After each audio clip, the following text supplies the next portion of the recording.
안녕하세요. 새우깡 여러분, 럭키록입니다. 오만시 설문조사 진행하면서 받았던 Q&A 중 다음과 같은 내용이 있었다. 올해 야구에 빠져든 팬들 중 하나입니다. 고향이 부산이라 부산팀을 사랑하게 되었는데 야구 룰은 좀 알겠어도 롯데의 역사나 주요 선수들은 잘 모르겠더라고요. 부모님께서 한창 좋아하시던 롯데는 또 20년 전이라 들어도 크게 도움이 안 됩니다. 최근 10년 사이의 롯데에 대한 이야기를 저 같은 2024 유이 팬들을 위해 풀어주셨으면 좋겠습니다. 영상 항상 잘 보고 있어요. 콘텐츠 추천 진짜 고맙다. 그래서 준비했다. 백 투 더 자이언츠.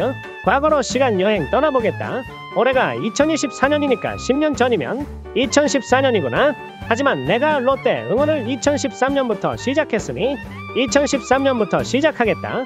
이번 시간 여행에 도움을 줄 게스트 2명을 섭외했다. 바로 유라에몽과 노진혁구이다. 그럼 지금 바로 2013년 개막전으로 이동해보겠다.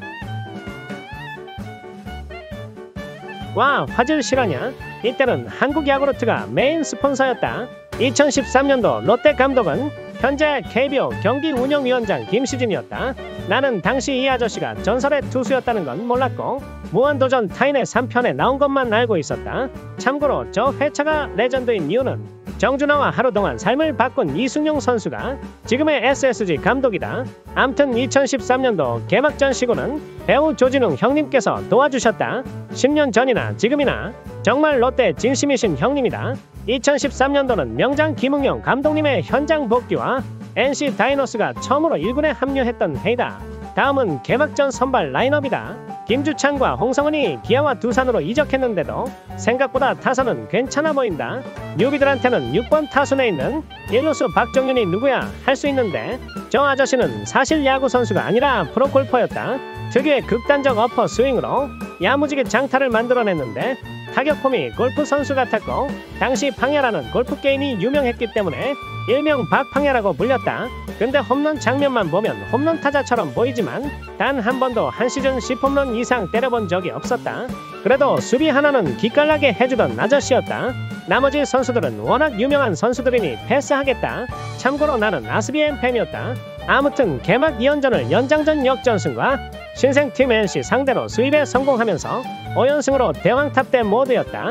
그래서 나는 이때 롯데가 잘하는 팀인 줄 알았다. 하지만 몸은 뒤지게 짧았고 이후 7연패를 꼬라박아 버렸다. 그리고 이 시기에 내 기억으로는 첫 FA를 앞둔 강민호가 진짜 못했다.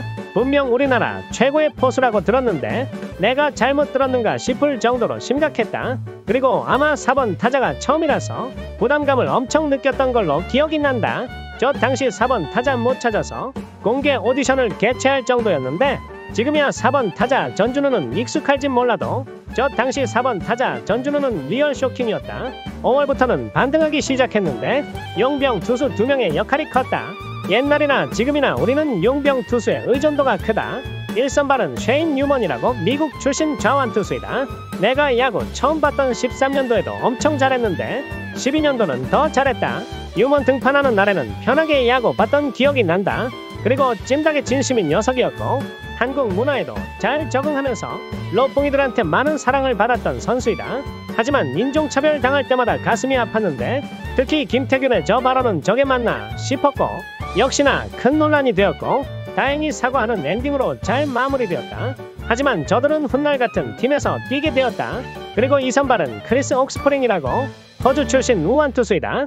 과거 LG에서도 뛰었던 선수라서 어느 정도 실력은 검증이 되었는데 롯데에 와서 미친 퍼포먼스는 아니었지만 롤러코스터 기질 없이 꾸준히 진짜 잘해줬다. 1선발 맡기기에는 아쉽지만 2선발로서는 최고였다. 변화구를 다양하게 던지는 투수였는데 특히 한 번씩 던지는 너클볼이 진짜 대박이었다. 둘 다 친근한 이미지라서 호감캐였다. 지금은 우리가 흔히 햄이라고 하지만 저 당시만 해도 귀염뽀짝 시절이었다. 조캡의 뒤를 이을 이루수가 될 줄 알았지만 신봉기도 유격수 자리 잡을 줄 알았지만 암튼 불펜에서도 핵심 선수가 있었는데 바로 꿀성배라고 2차 드래프트를 통해서 롯데 유니폼을 입게 된 선수였다. 기존 마무리였던 정대현과 김사율이 부진할 때 마무리로 전향해서 롯데 뒷문을 책임졌던 선수이다. 그리고 중간에서 이명우랑 김승혜도 고생 많이 했었다. 이때만 해도 롯데가 5년 연속 가을 야구는 갔던 팀이라서 2013년에도 가을 야구 진출할 줄 알았다.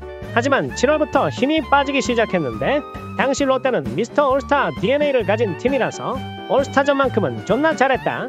정규 시즌에 1위 했으면 좋았을 텐데 말이 나올 정도였다.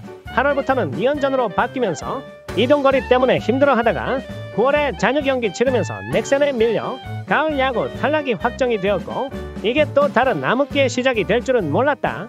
시즌이 끝나고 FA 최대어였던 강민호는 역대급 부진으로 FA 거품이다 소리까지 나왔지만 4년 무옵션 75억으로 심정수의 4년 60억을 뛰어넘었다. 비싸다는 말도 많았고 80억 예상했는데 75억이라서 잘 잡았단 말도 많았지만 당시 나는 어려서 그랬는지 그냥 선수가 팀을 안 떠났다는 게 너무 좋았다. 그리고 랜디 형식이라는 좌완 볼펜이 있었는데 4년 17억의 잔류를 택한 뒤 나보다 비싼 선수 모두 삼진 잡을 것이라는 인터뷰가 정말 웃겼다. 그리고 원래 빠따 하면 롯데였는데 손아섭 제외하고는 전부 부진하면서 줄빠따 마려웠다. 무엇보다 시즌 내내 치렀던 4번 타자 공개 오디션은 전원 탈락해버리면서 내년이 걱정되기 시작됐다. 지금으로 따지면 유격수 걱정하는 거랑 비슷하다.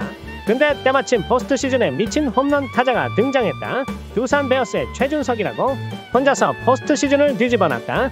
정규 시즌에는 존재감 없었는데 포스트 시즌에서 스탯 관리타가 아닌 진짜 중요한 상황에서만 홈런이랑 적시타를 치면서 포스트 시즌을 보닌 FA 쇼케이스를 만들어버렸다. 우승은 못했지만 몸값은 2배나 뛰었고 마침 4번 타자 고민에 끙끙 앓던 롯데가 4년 35억에 데리고 왔다. 그리고 원래 롯데 출신이었고 트레이드로 두산에 가게 된 선수였다. 믿기 힘들겠지만 일단 당시 100m를 12초 컷하는 포타준족형 포수였는데 대호, 차호, 이씨 형제라 같이 살면서 맨날 야식 먹다가 살이 쪘다고 한다. 근데 둘이 같이 한 침대에 누워 잤다는데 리얼 그 침대가 역대 침대계의 고트가 아닐까 싶다. 그럼 2013년도 럭키룩한테 한마디. 이때 NC를 선택했더라면 가을 야구 한 번이 아니라 우승 한 번을 봤을 텐데 멍청한 녀석.